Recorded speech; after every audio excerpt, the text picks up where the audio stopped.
Hi ಎಲ್ಲರಿಗೂ, ಹೇಗಿದ್ದೀರಾ? ಎಲ್ಲ ಚೆನ್ನಾಗಿದ್ದೀರಾ ಅನ್ಕೋತೀನಿ.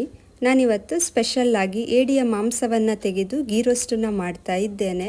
ಬನ್ನಿ ಹೇಗೆ ಮಾಡೋದಂತ ನೋಡೋಣ. ನಾನಿಲ್ಲಿ 4 ನದಿ ಏಡಿಯನ್ನು ತಗೊಂಡಿದ್ದೇನೆ. 3 ಚಿಕ್ಕದಿದೆ, ಒಂದು ಮಾತ್ರ ಸ್ವಲ್ಪ ದೊಡ್ಡದು. ಇನ್ನು ಇದರ ಮಾಂಸವನ್ನು ಒಡೆದು ತೆಗಿಲಿಕ್ಕೆ ಇದೆ. ಪಾತ್ರೆಗೆ ಏಡಿಯನ್ನು ಹಾಕ್ಕೊಂಡು ಸ್ವಲ್ಪ ನೀರು ಹಾಕಿ 5 ನಿಮಿಷ ಬೇಯಿಸ್ಕೊಳ್ಳಿ.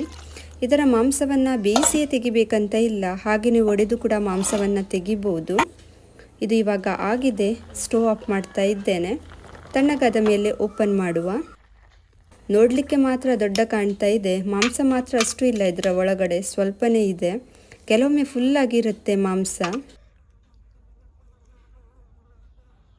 ಏಡಿ ಕಾಲಿನ ಮಾಂಸ ಒಡೆದು ತೆಗಿಲಿಕ್ಕೆ ಈಸಿ, ಬೇಗನೆ ಬಂದ್ಬಿಡುತ್ತೆ. ಮತ್ತು ಇದರ ಒಳಗಿನ ಮಾಂಸ ತೆಗಿಲಿಕ್ಕೆ ಸ್ವಲ್ಪ ಟೈಮ್ ತಗೊಳ್ಳುತ್ತೆ.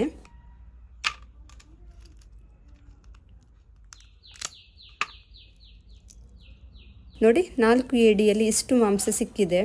ಇನ್ನು ಇದಕ್ಕೆ ಮಸಾಲವನ್ನು ರೆಡಿ ಮಾಡುವ. 10 ಬ್ಯಾಡಗಿ ಮೆಣಸು, 4 ಎಸಳು ಬೆಳ್ಳುಳ್ಳಿ, 6 ಕಾಳು ಮೆಂತೆ, 1/4 ಸ್ಪೂನ್ ಜೀರಿಗೆ, ಸಣ್ಣ ಪೀಸ್ ಚಕ್ಕೆ, 3 ಲವಂಗ, ಹಾಗೆ 1 ಸ್ಪೂನಷ್ಟು ಧನಿಯಾ ಕಾಳು. ಇಷ್ಟನ್ನು ಡ್ರೈ ರೋಸ್ಟ್ ಮಾಡಲಿಕ್ಕೆ ಇದೆ. ನಾನಿಲ್ಲಿ ಡ್ರೈ ರೋಸ್ಟ್ ಮಾಡ್ತಾ ಇದ್ದೇನೆ. ಬೇಕಿದ್ದರೆ ಸ್ವಲ್ಪ ತುಪ್ಪನ ಹಾಕಿ ಕೂಡ ರೋಸ್ಟ್ ಮಾಡ್ಕೋಬೋದು. ರೋಸ್ಟ್ ಆಗಿದೆ. ಸ್ಟವ್ ಆಫ್ ಮಾಡಿ ತಣ್ಣಗಾಗಲು ಬಿಡಿ.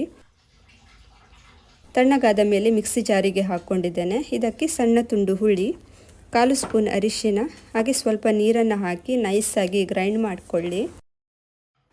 ಪ್ಯಾನ್ಗೆ 2 ಟೇಬಲ್ ಸ್ಪೂನ್ ಅಷ್ಟು ತುಪ್ಪನ ಹಾಕ್ತಾ ಇದ್ದೇನೆ.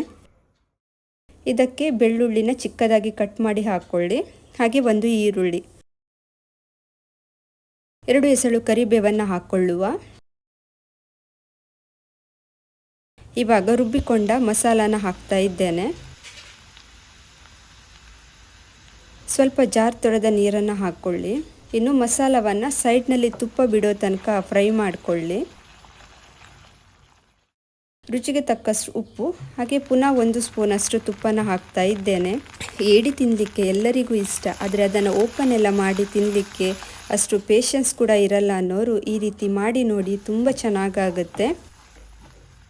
ತೆಗೆದಿಟ್ಟ ಮಾಂಸವನ್ನು ಹಾಕ್ತಾ ಇದ್ದೇನೆ. ಹಾಗೆ ಸ್ವಲ್ಪ ನೀರು ಸೇರಿಸಿ ಮಿಕ್ಸ್ ಮಾಡಿಕೊಳ್ಳಿ.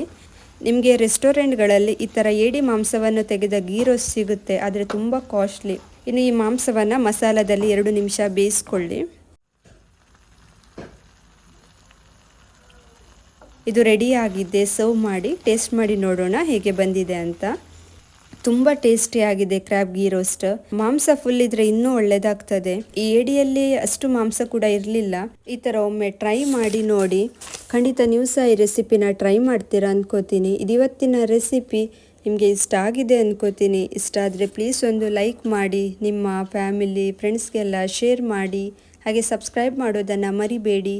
ಮತ್ತೆ ಸಿಗ್ತೀನಿ ಒಂದು ಹೊಸ ರೆಸಿಪಿಯೊಂದಿಗೆ. ಅಲ್ಲಿ ತನಕ ಬಾಯ್.